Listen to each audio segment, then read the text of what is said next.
Acara pelatihan atau bimbingan teknis pengenalan teknologi tepat guna yang dilaksanakan oleh pemerintah desa dari anggaran dana desa tahap 3 itu bertujuan untuk pemberdayaan masyarakat.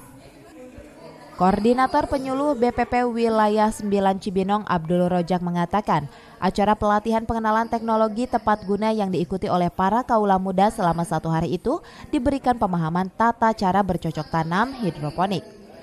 Menurutnya, Balai Penyuluhan Pertanian sengaja memilih Desa Cikeas karena lahan pertanian yang ada di desa tersebut cukup luas dan kedepannya akan berpotensi untuk warga yang diharapkan bisa menjadi generasi pemuda taruna tani.